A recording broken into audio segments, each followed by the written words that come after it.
Pushpa cinema మొదలైనప్పుడు దాన్ని ఒక్క పార్ట్గానే release చేయాలనుకున్నారు. కానీ సినిమా మధ్యలో ఉండగా దాన్ని 2 భాగాలు చేశారు. ఇక పుష్ప మేకింగ్ దశలో ఉండగా మూడో భాగం గురించి చర్చ మొదలైంది. ఈ సినిమా చివర్లో పుష్ప ది రాంపేజ్ పేరుతో మూడో పార్ట్కు లీడ్ ఇవ్వడంతో అల్లు అర్జున్ అభిమానులు వెర్రెత్తిపోయారు. అయితే పుష్ప రిలీజై ఏడాదిన్నర కావస్తుండగా మూడో భాగం దిశగా చిన్న అడుగు కూడా పడలేదు. బన్నీ రాక సినిమా చేస్తూ దీని తర్వాత లోకేష్ కనకరాజ్ సినిమాను కూడా అనౌన్స్ చేశాడు. సుకుమారేమో ఇప్పటిదాకా తన తర్వాతి సినిమానే మొదలు పెట్టలేదు. రామ్ చరణ్తో ఆయన చేయాల్సిన కొత్త సినిమా పూర్తి కావడానికి ఇక్కడి నుంచి మినిమం 2 ఏళ్లు పట్టే సంకేతాలు కనిపిస్తున్నాయి. బన్నీ చేతిలో ఉన్న 2 సినిమాలు. సుకుమార్ కొత్త చిత్రం పూర్తయ్యాక అయినా ఈ ఇద్దరు పుష్ప కోసం జట్టు కడతారగా చెప్పలేని పరిస్థితి. పుష్ప చిత్రాలకు పనిచేసిన టీం సభ్యులు చెబుతున్న సమాచారం ప్రకారం పుష్పకి అసలు కథే సిద్ధంగా లేదట. కానీ ఆ 2 చిత్రాల్లో కీలక పాత్ర పోషించిన జగపతి బాబేమో పెద్ది ప్రమోషన్లలో భాగంగా ఇచ్చిన ఇంటర్వ్యూలో పుష్ప ఉంటుందని, అందులో తన పాత్ర కీలకమని చెప్పుకొచ్చారు. పార్ట్లో తన పాత్రను బాగా తగ్గించేయడం గురించి సుకుమార్ తనకు సర్ది చెప్పే క్రమంలో పార్ట్లో తన పాత్రకు మంచి ప్రయారిటీ ఉంటుందని హామీ ఇచ్చినట్లు జగపతి చెప్పాడు. పుష్ప విషయంలో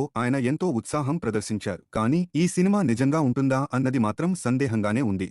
పుష్ప మేకింగ్ చాలా ఆలస్యమై ఒక దశలో బన్నీ, సుకుమార్ మధ్య అభిప్రాయ భేదాలు వచ్చే పరిస్థితి తలెత్తింది. ముఖ్యంగా బన్నీ అయితే బాగా విసుగెత్తిపోయి ఇంకో పార్ట్ వద్దే వద్దు అన్న అభిప్రాయానికి వచ్చినట్లు వార్తలు వచ్చాయి. పుష్ప 3 కోసం స్క్రిప్ట్ రెడీ చేయడం కూడా తీవ్ర ఒత్తిడితో కూడిన పని కాబట్టి సుకుమార్ కూడా ఆ టాస్క్ ఎంచుకుంటాడా అన్నది సందేహం. జగపతి ఆశ బాగానే ఉంది. కానీ భవిష్యత్తులో సమీకరణాలన్నీ కలిసొచ్చి సరైన కథ రెడీ అయితే తప్ప ఈ ప్రాజెక్టు ముందుకు కదిలే అవకాశాలు తక్కువే. మరి ఏం జరుగుతుందో చూడాలి.